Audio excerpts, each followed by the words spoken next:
Today I've got Blake Chastain with me, and Blake, you're a podcast host of the Exvangelical podcast, and you're now the recent author of Exvangelical and Beyond: How American Christianity Went Radical and the Movement That's Fighting Back.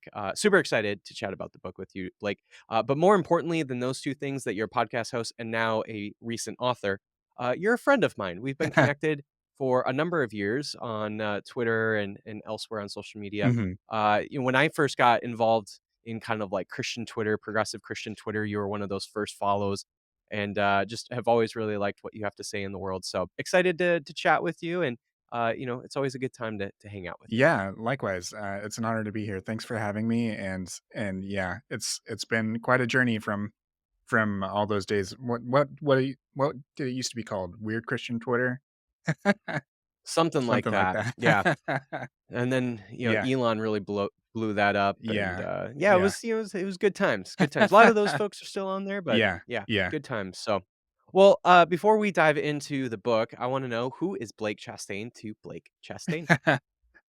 I am a Midwestern dad. I don't know. I know we're having a moment with Tim Walz nationally, but Do you feel very represented right now in yeah, politics? yes, dad jokes becoming mainstream. With being a white guy, I had such little representation before, That's right. But now, but now as a Midwestern dad, you've got the most representation you could possibly dream of. that's right. So yeah, how to answer that question? What would be the best thing for your audience?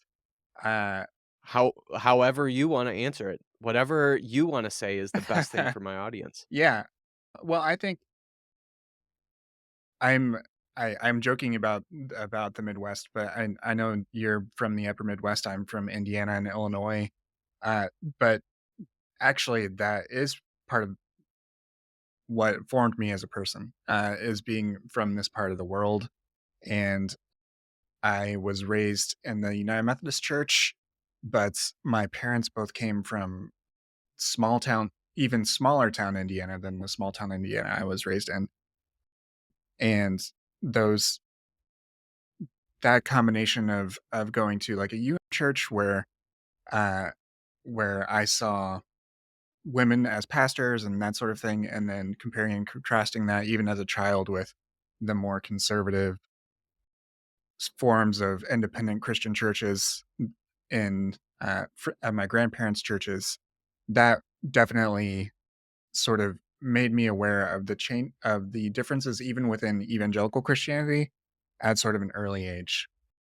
Mm. And but I was always sort of a religious kid, and at the ripe old age of 17, after getting very into youth group culture in the late 90s, felt the call to ministry, and then chose Indiana Wesleyan as my school, and that's where I sort of had to have my first bit of faith crisis and that sort of thing. So you've already mentioned the word exvangelical, and obviously that's a key part of the title of your book. So to really, I think, understand exvangelical, and I want to dive more into that whole movement later on, but to understand exvangelical, you probably need to understand evangelical first. So what is evangelicalism? Like, how would you define it? Yeah, well, I always think this is an interesting question because of the fact that, well, it's really the favorite pastime of evangelicals is to talk about who counts and who doesn't, who's inside, who's outside, and I mean it's always a negotiation, and it's primarily negotiated between the people that are in power and in favor in those groups and those that they may want to distance themselves from. So, like a lot of times, the most common definition, especially over the last 40 or 50 years, has been the things that are listed in the what's called the Bebington Quadrilateral.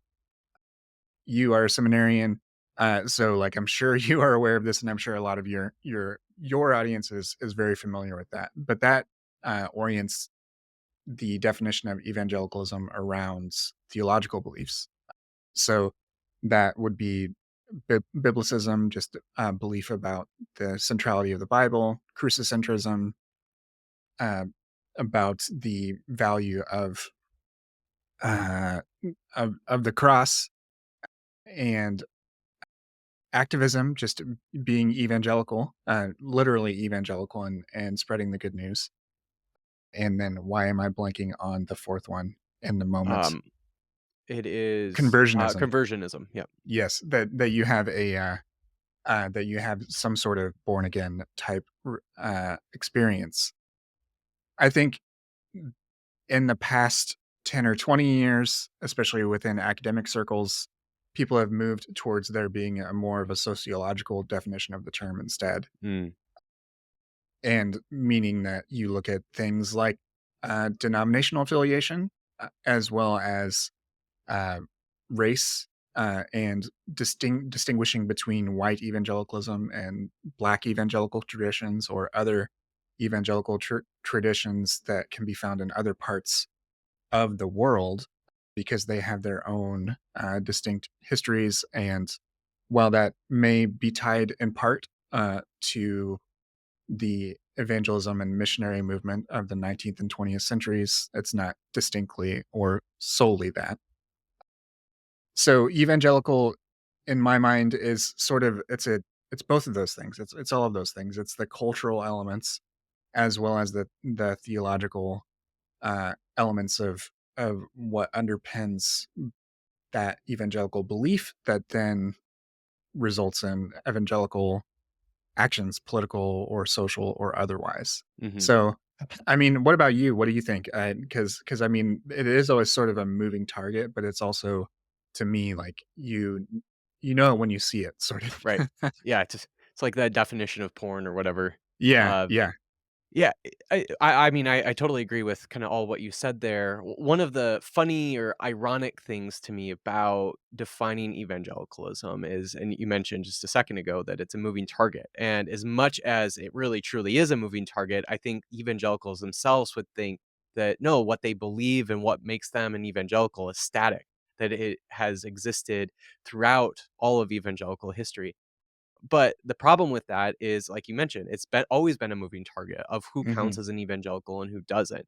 And Hmm. there are probably groups of people, traditions that once would have been considered evangelical that no longer are. I mean, I think maybe early on, many of those Methodist Wesleyans probably were considered evangelical. And Hmm. obviously, if you go to any United Methodist church now, especially a progressive one, there's not a evangelical in the country that would consider that to be evangelical, right?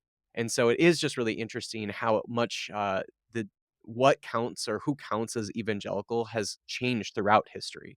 Hmm. And, despite the fact that I think for a lot of evangelicals today, they would like to think that it's always been a very static definition. It's always been very structured and rigid, but, it's very clear, I think, just historically that that's just not true.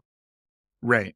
And I think that's what that is that very fact is what underpins and affects a lot of people when they go through what we now call deconstruction. You know, when they're sort of reckoning with that, one of the things they reckon with is that they were presented with this as being this immutable thing that has almost been passed down since the first century. But really a lot of what uh makes up modern evangelical faith are things that are historically 1 or 2 centuries old, not 2 Mm. millennia old. Yeah, that's the other, and obviously for those of us who grew up evangelical, we often think or hear the argument that, "No, it's that we believe in the historic Christian beliefs," and you find Mm. out that the historic Christian beliefs, that many of the things that they believe are really just a couple 100 years old. They're babies in terms of Christian history, they're, Yeah. it's literally baby beliefs in comparison to Right, all of right. Christian history. Yes, yeah. And it's a very, very tiny sliver, and that's what can be very eye-opening and daunting and intimidating whenever you sort of experience that, which I think a lot of people do once they get to college or seminary, then they run into the the depth of the history of Christianity, and it's not something that they may be ready to handle. Right. Well, and that again, that's the irony, I think, for again a lot of us who ended up leaving evangelicalism, is that we Mhm, found out about the diversity and rich history of Christian belief and Christian traditions, mhm, and when we actually learned about historic Christianity, for a lot of us, that's part of what maybe catalyzed our deconstruction. Whereas, again, what's so funny is the argument that we often hear from evangelicals is that they believe in historic Christian, in historic Christianity, but it's actually when you start to learn about historic Christianity, a lot of people start deconstructing. So I just think there's so Yeah. much irony to that. Yeah, and that's why I like a lot of your, like, YouTube explainers and that sort of thing because it speaks exactly to that sort of phenomenon. Without a doubt. Well, how would or where would you maybe place, the beginning of evangelicalism? Like, what's the roots of evangelicalism? I've heard maybe people describe it as maybe beginning with the Great Awakenings.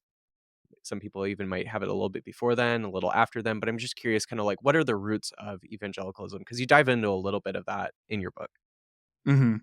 Yeah, I would I mean, I definitely have a more, American bias towards, and a lot of my focus is more on American religious history than an international look or, that sort of thing because that is just both my area of knowledge as well as my area of concern.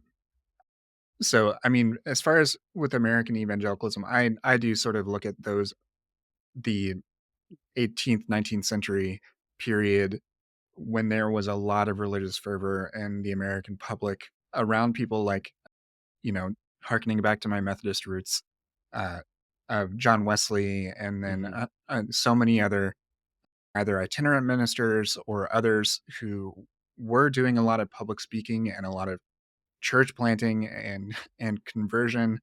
And some of the one of the in one of the earlier parts of my book, I talk about how, like, even some historians of evangelicalism really try to describe it as an orientation, which, like, now we might think of as more like a vibe. Like an orientation now we think of as sexual orientation, mhm, probably primarily. But evangelicalism as a religious orientation, even back then, was more about in comparison to the high church style of things. And I mean, I think a lot of these things are still present in the American religious landscape now. Like charismatic and Pentecostals, they have very different church styles than Episcopalians, mhm, and Presbyterians and Lutherans who adhere to liturgical styles. And by and large, I think a lot of the overarching evangelical culture really started to solidify in the 19th century, especially post Civil War, as a lot of things fell into place, and also as the fundamentalist modernist sort of divide begins to take hold in American Christianity in particular. mhm. Well, what's interesting with you bringing that history of the fundamentalist modernist divide is for a long time the term evangelical was differentiated from fundamentalism, and Hmm. evangelicals were thought of as being the liberals. Now that's very, very different than kind of, that's if we think of, like, liberal in the way that we think about it now, it's so much different than what liberal would have been then, even for evangelicals. But it is interesting that at one point, evangelicals were thought as the liberals.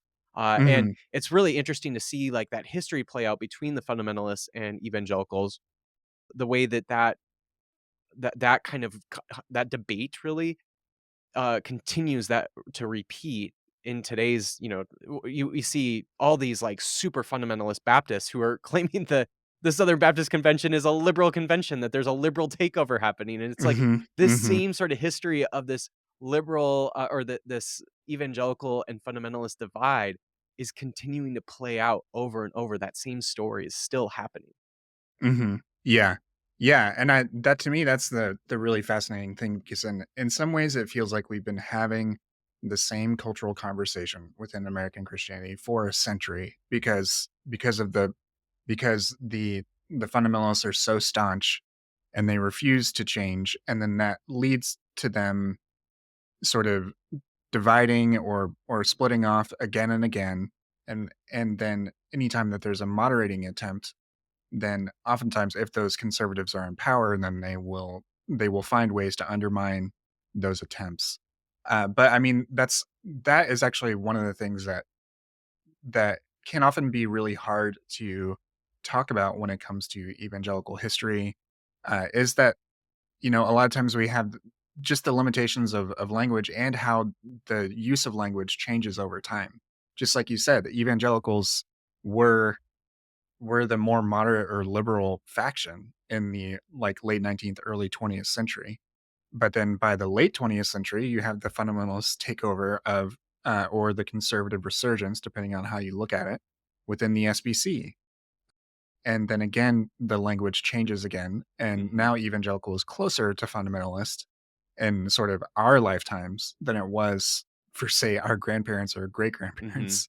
Mhm. And like all of those connotations and associations all exist almost simultaneously. And it depend like that's what makes it hard to you do have to spend a lot of time on definitions because people have different ones in their head.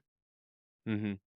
Yeah, it's hard to imagine, like, a time where I mean, there was a whole time where the Jesus movement was maybe one of the most defining groups of evangelicalism, and it's hard to Mhm. imagine that kind of group being a defining group of evangelicalism today. Mhm. And, I Yeah. would still say that the Jesus movement more or less has a fairly conservative theology, but they nowhere near as fundamentalist as fundamentalists are in Right. evangelicalism. Right. Yeah. Yeah, and like it's hard to to know what to do with that, like just because we're so conditioned to think about our present moment. But yeah, I totally agree. Yeah. Yeah, it's just weird to think, like, my grandparents, like, their understanding of evangelicalism when they were my age or maybe a little younger was the Jesus movement kinda evangelicals, and, yeah, it's just interesting to think that, obviously my understanding of evangelicalism, more or less is probably quite different than what their understanding of it would have been Right. 60 years ago. Yeah. Yeah, and I I think that highlights the ways in which if you are raised in evangelicalism, oftentimes your relation to history and to your predecessors in the faith is very sort of disjointed almost because even looking at people sort of between say you and your grandparents, like one of the earlier historians of evangelicalism, Donald Dayton, had a whole book. His breakout book was called Rediscovering an Evangelical Heritage, and that was initially published in the 60s or 70s.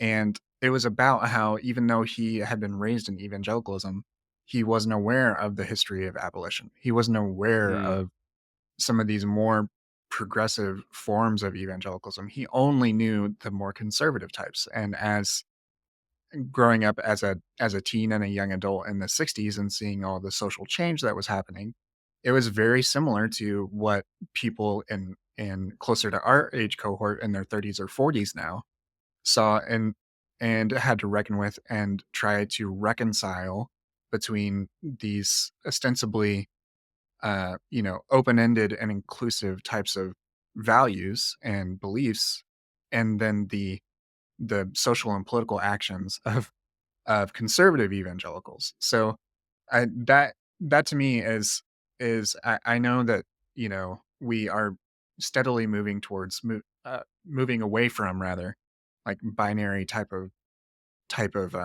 descriptors, but conservative and progressive like that spectrum it is helpful still within talking about these sorts of things because the disjointedness and that sense of not being aware that this other part of your faith, there were people who identified as evangelical who may have been more liberal. Like that is still a shock to some mhm, people.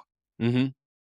Yeah, how would you talk about or, like, how did evangelicalism get so tied to Republican politics? You have a kinda whole chapter around, like, the rise of the religious right, and that's not to say that evangelicalism hasn't had this tie to politics for its entire history. I mean, like you mentioned before, slavery and evangelicals, there's a long history there, But, yeah, how specifically kind of in our modern era, like, how did evangelicalism get so tied to Republican politics? Yeah, that I mean, that really started following in the 70s as a number of things. Prior to that, in the 60s, there was so much social change because of the civil rights movement, and a lot of evangelicals at the time were not in support of figures like Martin Luther King Jr. and others that were advocating for more racial equality and equity in American society. And in the 70s, what we generally believe is that, well, the Roe decision came down, and then that animated the that animated the religious right. That was sort of the orthodox explanation for the origins of the religious right for a long time, and that has started to crumble in the last decade or so. I certainly remember in 2014 coming across Randall Ballmer's essay in Politico and learning about how actually what animated the religious right was when the IRS revoked Bob Jones's uh, uh, tax-free status and tax-exempt status rather, and that was over not over abortion but over racial integration. Mm, And Bob Jones was still enforcing segregation at their schools, and the IRS would not abide that. And then that animated th- a number of conservatives saw that as an overstep, and it was actually that racist policy that animated figures like those of Bob Jones as well as Jerry Falwell Sr. mhm, to start to build political alliances with folks like Paul Weyrich. Paul Weyrich was actually a ultra conservative Catholic, also from the Midwest, from Wisconsin, mm, and he uh, found a way to animate evangelicals and others and start to build things around abortion because it was a highly evocative topic that became very emotionally charged, not just seen as a type of healthcare, but as something that could motivate religiously inclined people, including evangelicals. So it did tap into. Initially, it was tapped into racial animus, and then they found abortion as this catalyzing, coalescing topic, and then following the Reagan campaign and um, his direct campaigning towards conservative evangelicals, then it just really solidified from there and became so identified with the GOP in particular that I mean that has colored my entire living memory mm, mhm. as Yeah, someone and born in the 80s. well, and I was about to ask, like, what was the evangelical world like when you were growing up? And I think you're about roughly a decade older than me, and so there's, certainly some things that we have a lot of overlap experiences with, but then there's obviously Mhm, some differences.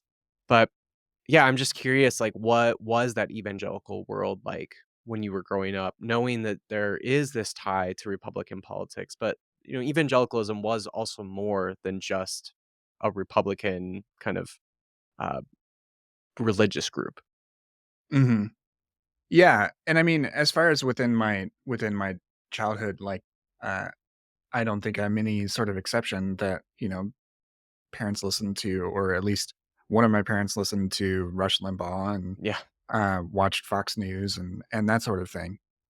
And mm, those media changes in the '80s certainly have had, lasting impacts, and they did dovetail with sort of this resurgence of Reaganism and everything else. And I mean, I was a little kid during the Reagan era, but that was evangelicalism. It did try to move away from. I certainly remember, even not within just strictly church circles, but even just thinking about the '80s, like colorblind type uh, positions on race seemed to be the things that were that we're the norm Mhm. and that this was sort of this settled issue.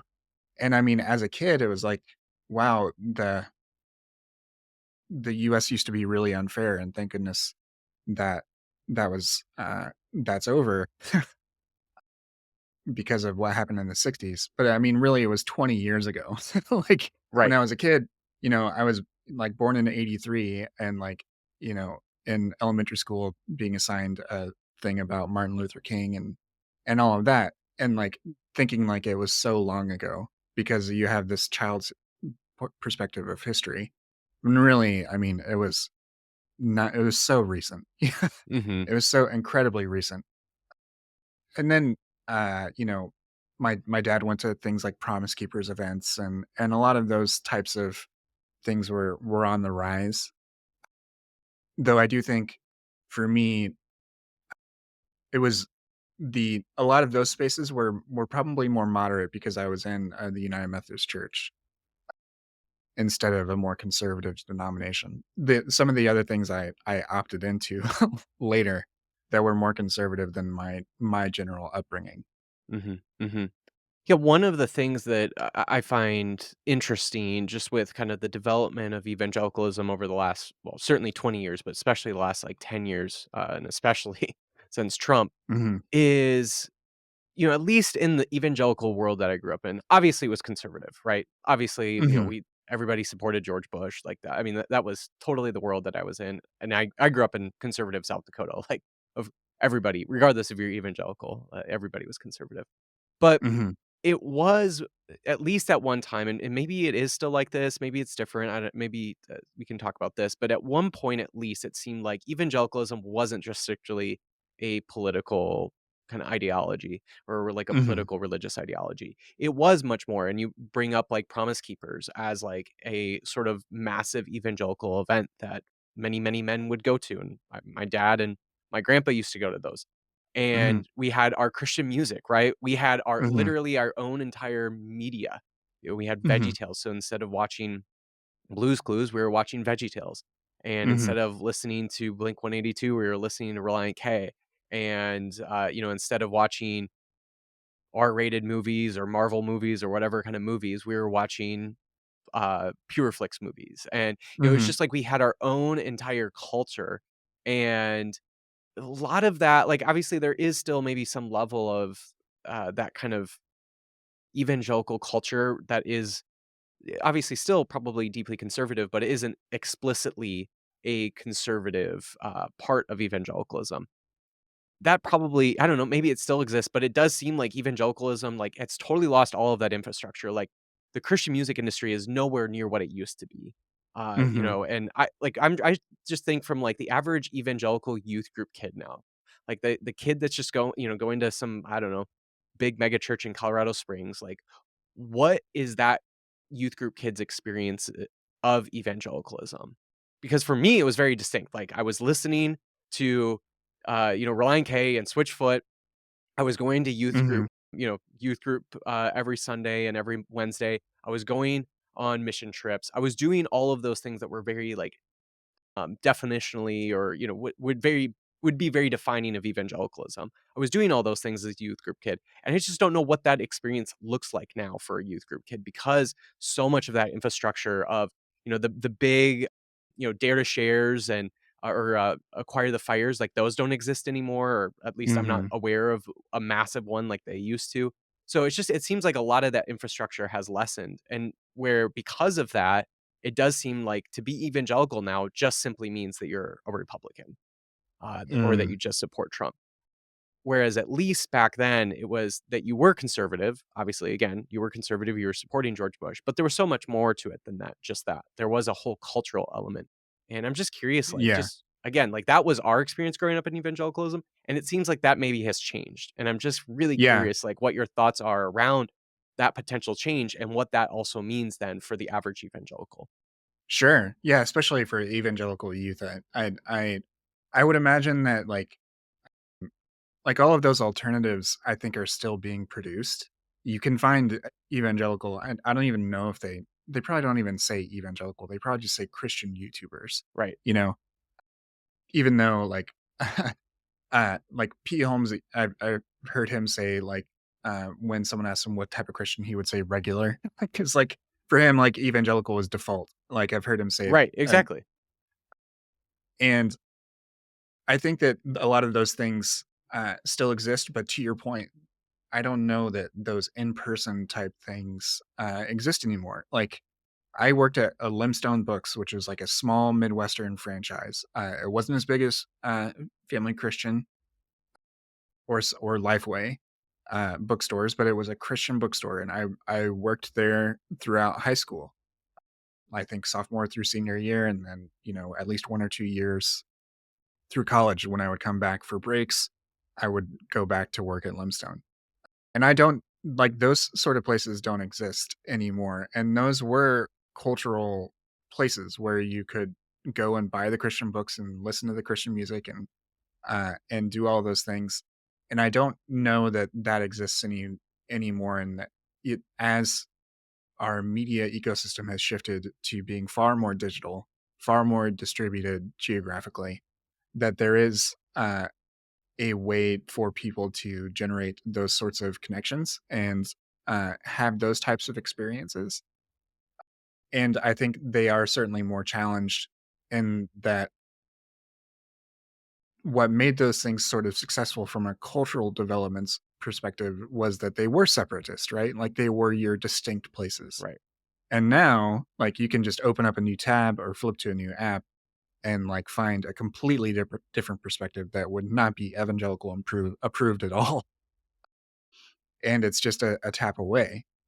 I don't know what what impact we will see sort of overall, but I do think that it's definitely more challenging than it may have been in the past for evangelicals to control cultural consumption, and to make their alternatives sort of front and center, but they still have a lot of cultural dominance. Like, if you look at Mhm. the top 100 of Apple Podcasts and religion and spirituality, most it's dominated by Yeah. evangelicals still. In 2024, like, I mean, I wasn't surprised in 2016. I'm a little surprised now, that like that no one else is really able to compete in that spot from an explicitly Christian perspective. Yeah. There Does is a that make lot of sense? them. Yeah. Yeah, and I do think, like, and one of the things that evangelicals, and maybe even in contrast to the fundamentalists, is the evangelicals have been very, very astute to figuring out what are the technological and cultural changes that are happening, and how can we sort of Mhm. Christify them. Right? And Mhm. so if podcasts are becoming a big thing, then evangelicals are great at, like, investing time, energy, and money into creating a bunch of podcasts, or if Mark YouTube or Driscoll was so TikTok's good at that, becoming the right? new thing. They're just so good at investing in that. And so they've always been at the forefront of different technological and cultural changes.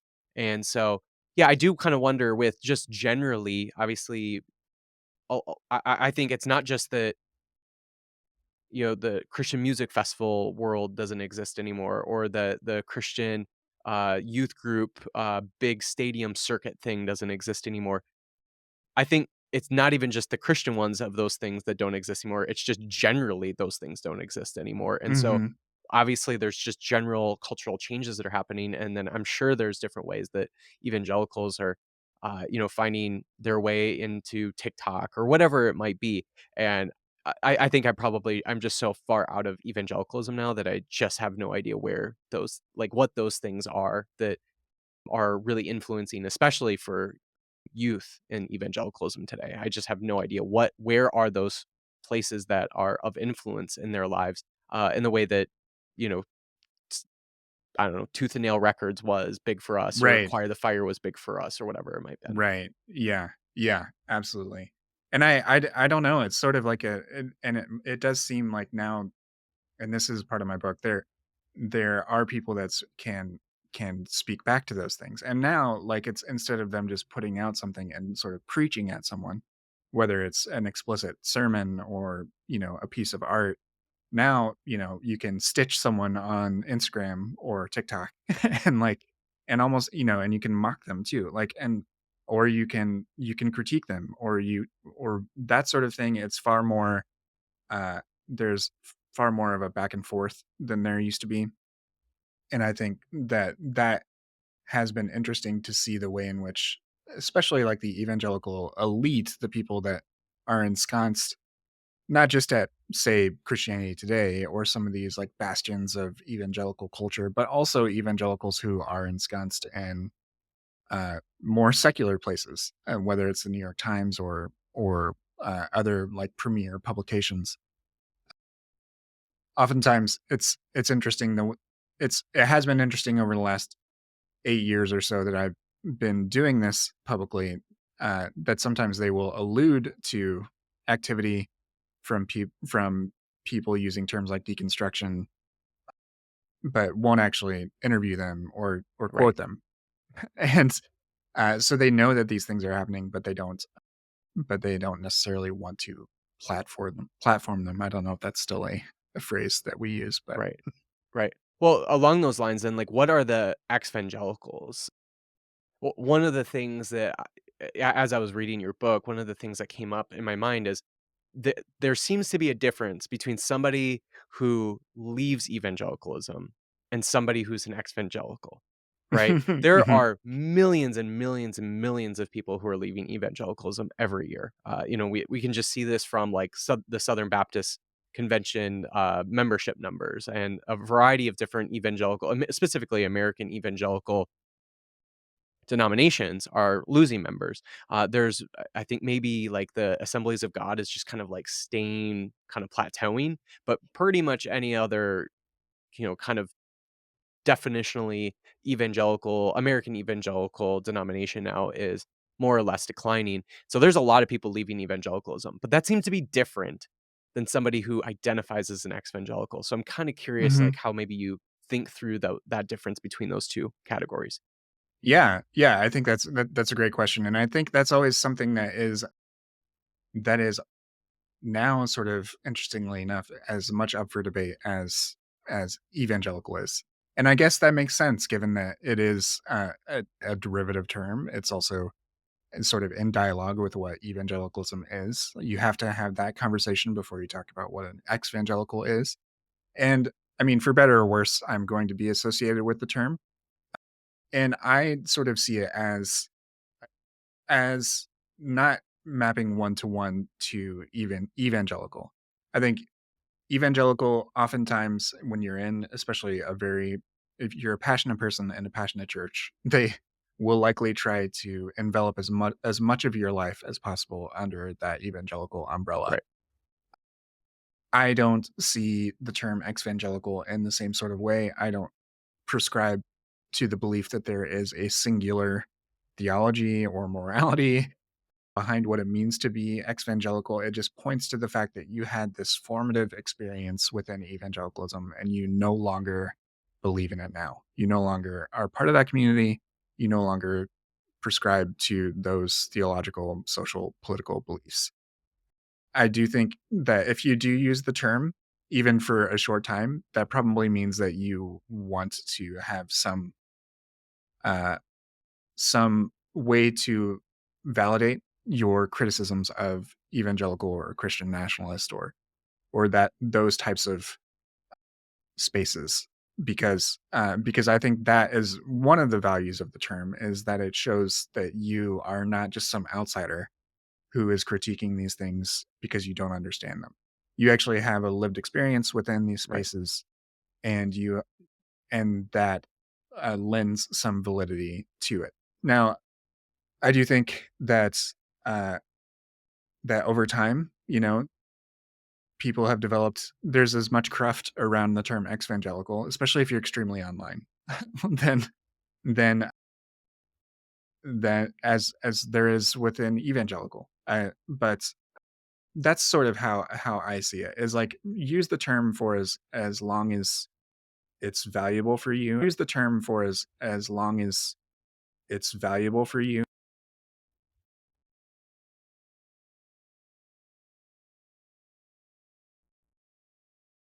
Limiting, then change to a new adjective, a new modifier, a new noun, like whatever you might want it to be. Because I think that is part of the process of leaving evangelicalism is reclaiming your capacity for that, reclaiming your will, reclaiming your ability to describe and own how you choose to identify. Mhm, mhm. Yeah, one of the things you brought up about what you think is kind of maybe a huge part of the definition of an exvangelical is that you had a formative experience in Mhm. evangelicalism. And I think that's maybe the biggest thing that maybe differentiates who somebody who just maybe just leaves evangelicalism versus an exvangelical or somebody who would Mm. identify as an exvangelical is there's millions and millions of people who go to evangelical churches every Sunday and they're just kind of there to maybe to sort of soak it in, but they aren't the kind of people that really take it very seriously. Like, it's a part of their lives, it matters to them, but it's not something that really, really matters so much that they're willing to, you know, die for it. They're willing to have their Columbine moment for it. Mm. And but then there is an entire generation of people, entire group of people who so believed in what we were told. We believed all the things about the Bible and Jesus and God. We were the ones that, were the leaders of our youth group. We were the ones that were going to Christian colleges. We were the ones that actually were remaining sexually pure. We were the ones that weren't drinking. We were just doing all the things. Like, we really, really bought into it. And those Mhm. are the people that had that formative experience versus the people that just kind of are there to just show up, right? They're just going Mhm. through kind of Mhm. the motions. Again, it might Yeah. matter to them, but they're just kinda going through the, motions of what it means to be an evangelical, whereas there's a whole group of us that really, really cared about it. It really was our core identity, and those are the people that I think really find they find so much resonance with being an exvangelical because they were Mhm. actually really formed as an evangelical, and it wasn't just something that they were going through the motions. So I think that's a huge part of that, Yeah. is the fact that we were the ones that were actually formed, as evangelicals. We were the ones that really took our faith seriously. We were the ones that didn't have the lukewarm faith, right? Right, And right, that's right. like what the one of the things that, I'm like, okay, conservative Christians are gonna have whatever arguments that they're gonna make. One that is just straight up lie about evangelicals is we were the ones that never had faith to begin with. Like, that is Yes. Yes. just a straight up lie. Like, you Yes, all can have, like, absolutely. whatever arguments that, like, we're sexually devious or whatever. Like, Yeah. okay, You whatever. just You can leave to make sin, you wanna leave to sin. yeah, we wanna okay, whatever. Like, make those Yeah. arguments. But one that is Yeah. absolutely 100% lie is that we were the ones that we never had faith to begin with. I think almost definitionally, the in order to be somebody who deconstructs or is an exvangelical is somebody who had faith in Yes. evangelicalism.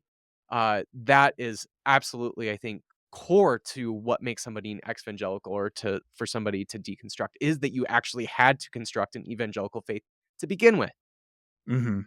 Yes, yes, 100%. I think I often think back to, and I know this is probably just, it only lives in screenshots now, but there was an amazing thread by Caitlin Stouts years ago about that very thing, that it was like the people who deconstruct, they aren't the dropouts, they're the graduates. Yeah. And that really resonated with a lot of people even when they published that. And it's, I do think you're absolutely right, and I think it's actually one of the deficits of sort of evangelical spiritual formation is that the only sort of development that is encouraged is the ones that adhere to whatever is the evangelical orthodoxy of the time.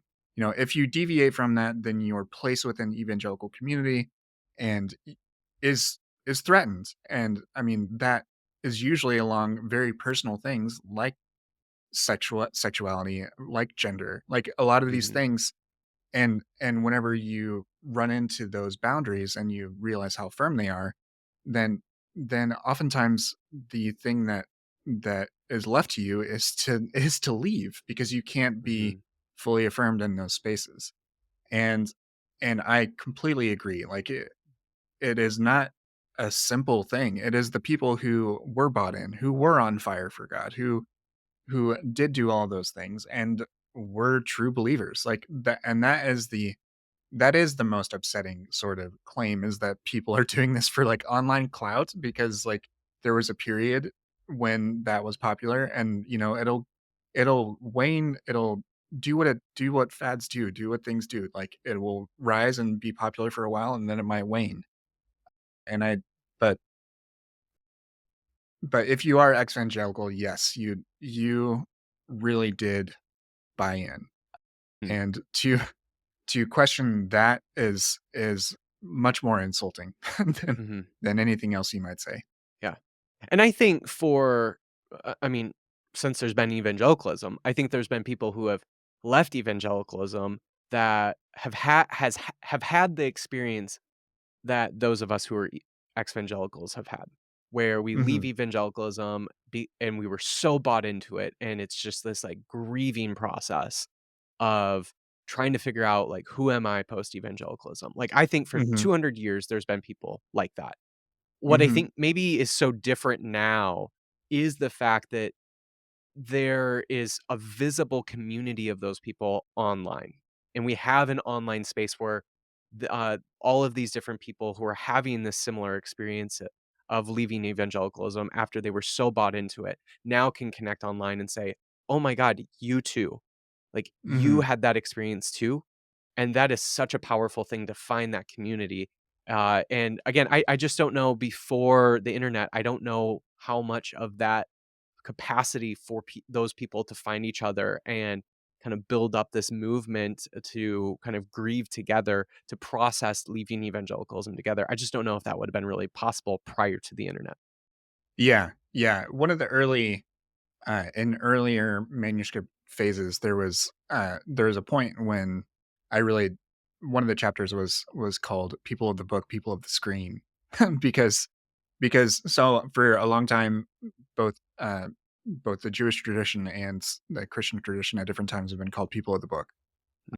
And but now, just as you've sort of highlighted earlier in our conversation, like evangelicals had are always people that try out new media and try, and as a result, the people that have been trained, raised in evangelicalism, are also good at these things. And that means now that all these people are leaving and connecting online, and forming various communities with different goals and focuses. That means that they have, uh, a different capacity to connect. Because prior to that, to your point, like, I believe it was Dave Tomlinson wrote the Post Evangelical in the 90s or 2000s, from the UK. And then otherwise you had to get like book deals to tell your story. But now you can start a Instagram page and make a ton of connections, because those tools are now available. And I do see that essentially as an extension of the way that a lot of prior reforms, revivals, changes have happened. Like even Luther, like Luther was the blogger of the 1500s. you know, like he That just dude would have he had a podcast ASAP. oh, absolutely. Yes. He would have probably been insufferable. I mean, he But already was insufferable, but imagine how much more insufferable he would have been if he had a microphone. yeah, yeah. So I mean, I this is where I sort of see these things as dovetailing in and out of like media and religion and all these other things. They're all sort of a piece to me. Mhm, mhm. Yeah, I think that's a really good point. The other thing that to me is just interesting around the history of the exvangelical movement is I think we kinda had a precursor to this movement, or maybe not even a precursor, but just a related movement prior to it, that a lot of people would describe as like the Emergent Church movement, and I don't Mhm, know how much mhm, of that you got involved in. I mean, you would have been probably prime age when that was all popping up. But, I'm just curious, like, how you think of that difference. I think for me, I think the big difference between the Emergent Church movement and the Exvangelical movement, and I think there are a lot of similarities between the 2, especially with the Emergent Church movement of having a lot of people who grew up in evangelicalism, became very mhm, disillusioned with its theology and the way that it practiced its faith, and maybe moved away from it. I think the Mhm, biggest, difference, though, was it does seem like the Emergent Church movement more or less was a church planting movement of people mhm. that were wanting to leave evangelicalism, but were still very dedicated as Christians and wanted to start their own churches or their own communities of trying to figure out what does it mean to be a Christian in our world today. And it's going to be it would look differently than evangelicalism. Whereas it does seem like the exvangelical movement certainly is not a church planting movement by any means, right? So I'm just curious, like that to me is one of the differences, but maybe there's some other differences that you want to share. Yeah, yeah, I think, yeah, the emergent church, I think, was definitely a response to conservative evangelicalism in a lot of ways. It also tried to be, this moderating influence and a different way of exploring faith in today's world.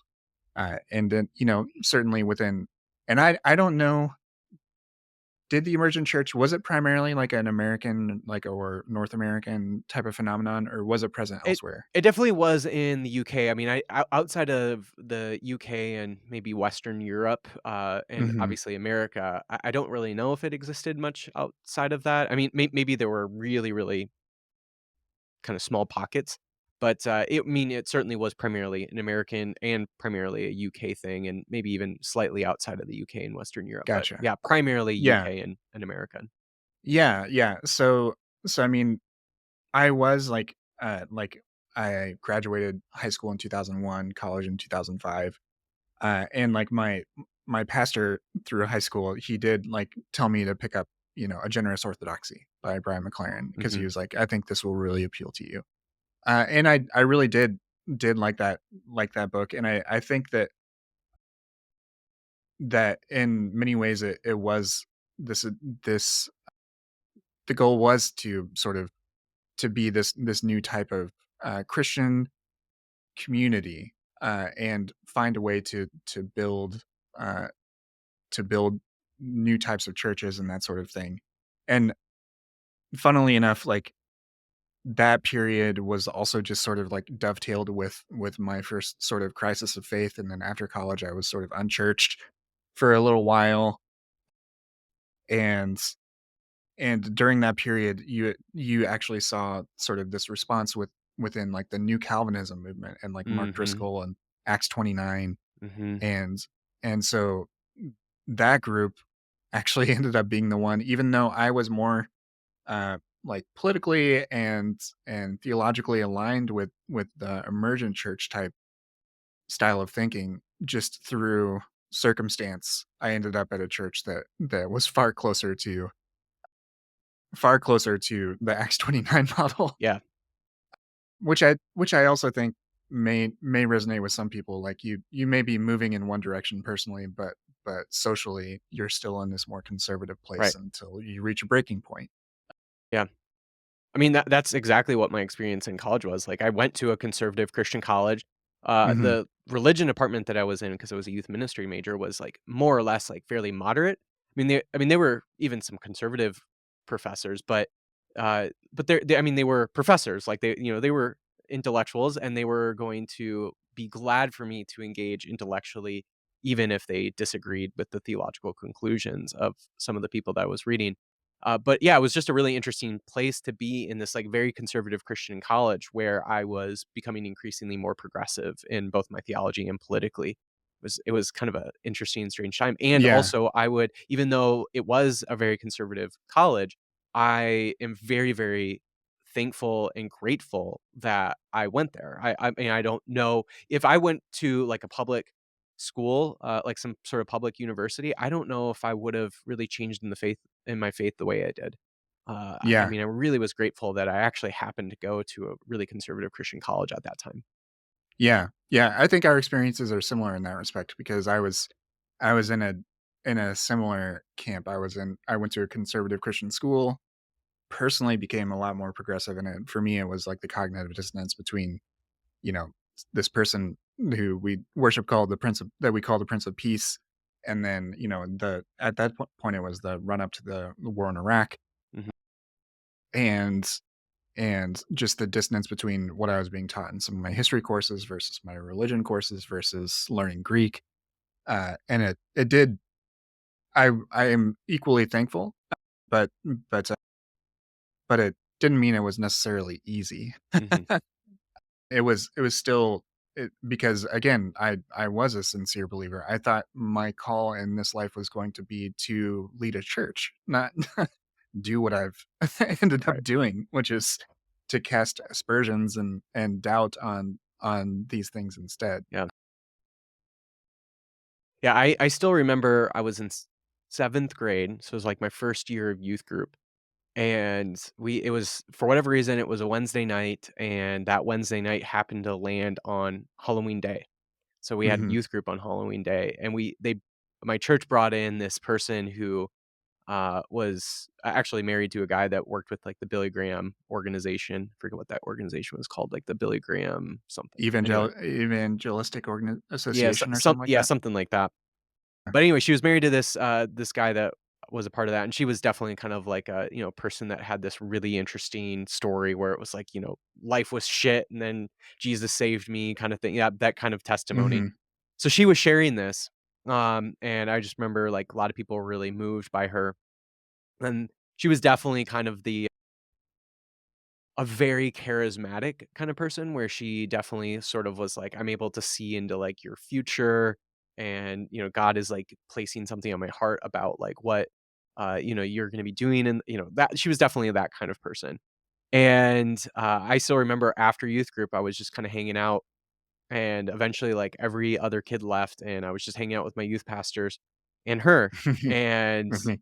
she's, like, asking me a little bit about who I am and my story, and at the time, I was 7th grade. At the time, my goal in life was to become an NFL football player, and I still remember her looking at me and saying, "Mason, you know what you're gonna be doing someday is you're gonna be speaking to thousands and thousands of people, and you're gonna be sharing the gospel to them." And she was like, "That's what the Lord just, placed on my heart, and told me that's what you're gonna be doing someday."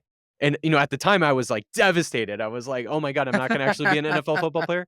But what's funny is, like, in a way, I think she was kinda right. Like, there's several thousand people that listen to this podcast, and, there's a number of thousand people that follow me on social media and, watch Mhm. my YouTube videos and stuff, and so, in a way, she was right, but just absolutely not with the theology. Like, she got that totally wrong. But that just, I think, shows, like, how much we were Yeah. really invested into that world of evangelicalism. Um, and, yeah, it's just really funny how our stories, become the way they become, and, here we are, you know, trying our best to live life, to its fullest, and, yeah, it's a really interesting kind of life that we both have kind of been on, and even though we Mhm. didn't grow up knowing each other, even though we grew up 10 years apart, it's really just always, I think, whenever I talk to other ex-evangelicals, like, we have such similar stories. Yeah, yeah. And I mean, and I don't know whether this will be uh, I I I don't know if anyone knows whether this will be sort of this, like, historical blip of, like, we all just happen to be being raised during this really intense period. This really intense period of, like, evangelical culture when it was really amped up, when it was really passionate. Yeah. I don't know if that will happen again. I mean, even, like, the funny thing is that even if you watch totally totally secular stand-up, like, Nate Bargatze has a whole bit in one of his recent stand-up Mhm. specials that's about, uh, I was the eldest, and I got my parents when they were their most Christian, Right. you He was know? like, "I think Jesus And, had like more fun than me." yeah, and, like and talking about even within his family, like, he has a younger sister who had a totally different childhood than he did because that was when his parents were on fire, and, like, I mean, I don't know whether what things will look like as things continue to change, and as far as, our capacity to, connect as individuals, I think that is stronger than it's sort of ever been, but I don't know, like, what our sort of communal, identification will look like, Mhm. because of, so many of our the ways that we connect as groups are about connecting over shared belief, and a lot of times our beliefs change really rapidly now. you know they Mhm. they can, so, like, some people don't want to commit to that, so, like, what what do those things look like when there's not a youth group, there's not an Acquire the Fire, there's not See You at the Pole, there's not Yeah. all of these other things? Like, what binds us beyond our past experiences? Yeah. I don't know. It's an open question to me. Yeah. Yeah, I am one of those people that I think the future of ex-evangelicalism or exvangelicalism is that it at some point I think really won't exist. And I think that's a good thing. Like I think that what that means is that what I think that means is that there is really we were in this like period of time where there was a generation that grew up experiencing life in a certain way and were like no more and needed a group of people to process that through. And once that generation moves on and there really isn't other people that are having that or at least not a mass group of people having that same exact experience and then rejecting that experience, I just don't know if that really will exist in the future. I could be totally wrong, but I think there is certainly a expiration date to evangelicalism. When that will be, I have no idea, but I can just foresee that happening based on just the very kind of unique experience an entire generation had. Right. And I mean, honestly, that's what's behind the title of the book. Ex-evangelicalism, exvangelical and beyond. That I've always seen it as this sort of additive type of thing. That I mean, I think there's value in spending time uh, talking about why these experiences were formative, why it's good to sort of grieve together or listen to stories or whatever, however it works in your life. I I see that as inherently valuable in and of its own. I don't think that it needs to be tied to building a new church, to doing Mhm. that sort of thing. I uh and I've even been thinking about this with regard to parenting and like as a parent, like I'm I'm not raising my child in the same faith that I was raised in, and what that means, and I feel differently about it at different times, and that is the that is the as one way in which so much of these experiences are complicated for us, and it's okay for them to be complicated, and it's also okay if it ends. It's Mhm. okay. That Totally. doesn't mean that it didn't have value, Mm. and that it was unnecessary. Yeah. Yeah, one of the things I appreciate about you, Blake, is you're definitely the kind of person that even though you created this hashtag exvangelical, there will be a day where the last post that ever is posted with a hashtag exvangelical will happen, right? And I don't Yeah. think you have any concerns about that whenever that is. Like I don't you don't strike me as somebody who has an ego that's centered around the fact that you created something like this and that yeah, I think you totally recognize that there's probably gonna be an expiration to it, and you're totally fine with that. Like, you probably feel very, very, okay with that eventually ending. Yeah, and I think that that is what maybe that's another distinction between an evangelical and an ex-evangelical, is that I mean, even today, like, in 2022, I went to a conference in my region called, Reconstructing Evangelicalism, and, I mean, I had issues with that because I don't think they've done enough, to start thinking about reconstructing, um, but it was very interesting to attend. But there are lots of people who are invested in the sort of remediation and redemption of a term like evangelical. And I certainly understand why people have no interest in that. And I also uh to that same effect when it comes to a term like exvangelical, I do think it has a self-evident meaning and value.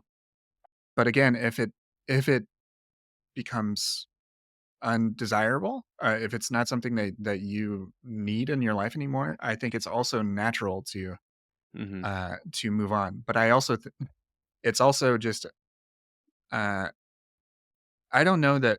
that evangelicals or ex-evangelicals are well equipped to know how to leave a community well, or how to Mm, leave and resolve things well. mhm, So often these are ruptures, these things that happen in our lives. They're traumatic, they're upsetting, and like there's a lot to learn there of like mhm, knowing how to reconcile those things and do it both personally.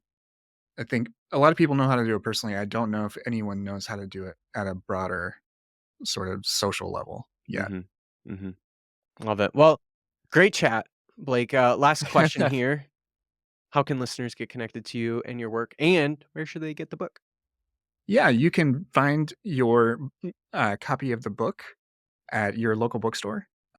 Please support local booksellers as much as possible. Bookshop.org has it listed, as well as if you're not in a region that has a bookstore and you use Amazon, it's also there, and as well as all the other large booksellers. You can follow me primarily at my newsletter, which is postevangelicalpost.com, because all of my ideas start as puns. And I also now in these sort of post Twitter days, I primarily am on Threads and Instagram, which my public page is at brchastain underscore. Love it. Love it.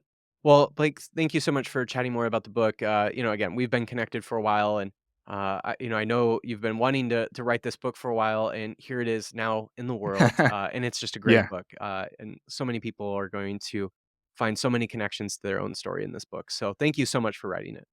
Thank you very much for having me, Mason. It's been a pleasure.